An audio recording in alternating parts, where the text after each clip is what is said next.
Welcome back, everybody. I'm glad you're joining in, tuning in. The Dread and Rolling Reacts. Hit that like, that subscribe. You know what I'm saying? If you like everything I'm talking about. Today we talking them sports, man. We talking NBA playoffs and the craziness of these daggone Eastern Conference and Western Conference finals. I'm here to tell you, I didn't see this coming at all. Like, I definitely ain't see the Celtics sweeping the Pacers. Well, you can't account for or call for the injuries, the Halliburton and stuff like that. But I still didn't see no sweep. I did not. All right, I mean, I expect them to win in like six, not a quick four. You feel me? There ain't really much to talk about on that one because that was just a butt whooping. Straight up old fashioned, drag you through the barn house, throw you out back, hose you off, and then kick you up the road without your car keys. Just get on out of here. Go back on home. It was that quick and that easy. Now, this daggone Western Conference Finals, I was looking scary too. Don't get it twisted. My prediction for that was the daggone Wolves in seven. Does that look true? That looks dead as anything, right? I mean, yeah, them boys, the Wolves, they took care of business last night. They got a dub. Congratulations. But how is it looking? With how Luca and Kyrie are on a tear right now, yeah, this thing gonna be a gentleman sweep. Yeah, come tomorrow, they're gonna take care of business. They're gonna get them up out of here. That's gonna be real simple. And it's gonna be in Minnesota. Now, if Minnesota take care of business, that'll be what's up. It'll extend it. It will definitely be a bad look for Dallas, but that'll put a lot more pressure on them. And on top of that, they need this time for rest. I mean, Luca needs to heal up. Kyrie's not no spring chicken anymore, so we need some time to rest. They have some young bulls on the team, but at the same time, rest in the playoffs is real key. It helps a lot. It goes a long way. Um, they had a question on first take. Was it good Wolves or bad Mavs during that game for the Wolves dub? In my opinion, it was just good Wolves. I mean, it was another close game. It wasn't no blowout. Haven't been no blowouts this entire series. Everything has been real close, real highly contested, real competitive. But at the same time, it was just good Wolves. They knew what time it was. They knew it was win or go home. They knew for a fact if they didn't put together a really good game, they would have lost. I mean, big ups the cat, you know what I'm saying? Carl Anthony Towns, because he came to play, came and stunt. Because usually he'd be on some other stuff with majority of the big men in the league now, just constantly shooting threes, don't have a back to the basket game. The mid range is non existent. It's either a layup dunk or a daggone 3 pointer, like a guard, and it makes no sense when you should have a lot more in your package and a lot more in your bag than those three abilities. But he shot the ball pretty well. And that was kind of the thing that kind of got them over the hump a little bit because Ant-Man, he wasn't that great. He wasn't all that spectacular. He had a regular game. He did enough to get his team where he needed to get to.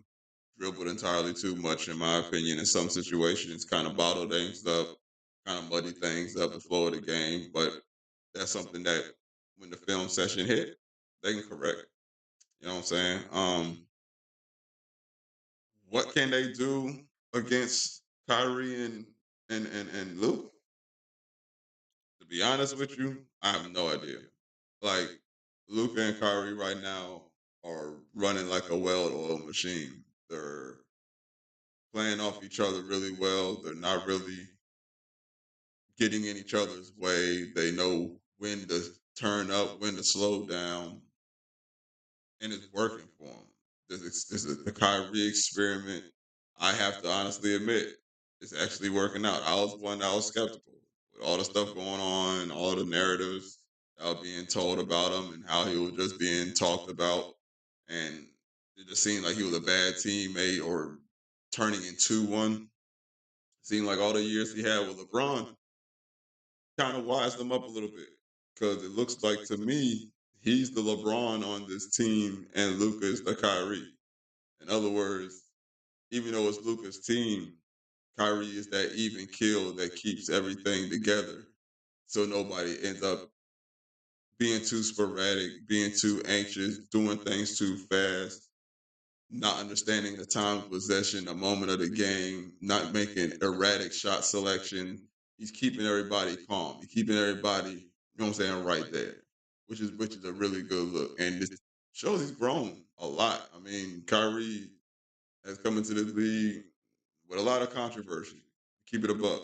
But at the same time, if you follow the game, you've seen he's grown up a lot and he's turned into a player that you can actually respect to the point it's like, you know what, I want him on the squad because he's gonna take care of business when it comes down to it. And he's always had that. It's never been like the type of player that didn't take the game serious or didn't take the approach of how to prepare to the game serious. Just certain things he did on the court or off the court kind of ruffle feathers. And now people ain't really paying too much attention to that and they're paying attention more to the production. That's the thing, man. Winning washes away all types of weird characteristics. Dennis Rodman. That's all I gotta say. I mean, no matter what you're doing out there, if you winning, people kind of, I ain't see it. Nope. But you were right next to him. I don't know what you're talking about. I ain't see nothing. Uh, check, please.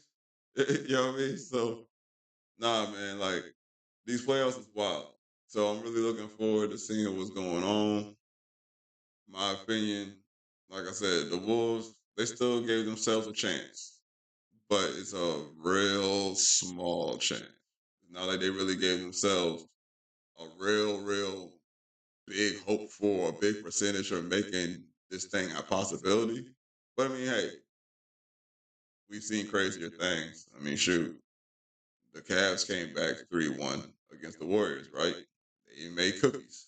So be the Wolves can be, they can do that too. They could do that too.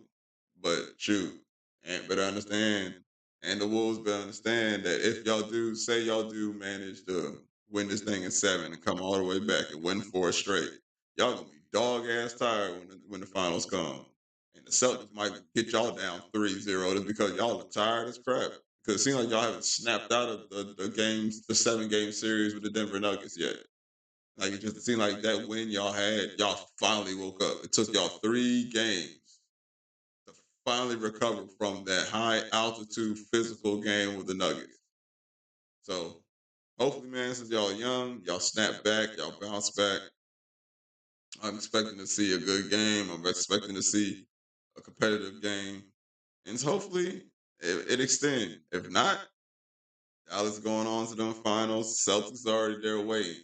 You know what I'm saying? They chilling in the lounge right now, just cooling, getting massages, drinking Mai Tais, just waiting for somebody to come out on the West so they can see what's up. So next time you hear from me, it'll be after game 5, and we'll see what these T Wolves do. You know what I'm saying? To see if they extend it and they stay alive, or if their vacation is going to start a little bit early. But hey, man, till next time, it's your boy, the Dreader Ronan, coming at you some sports talk. Take care, y'all. Nation up.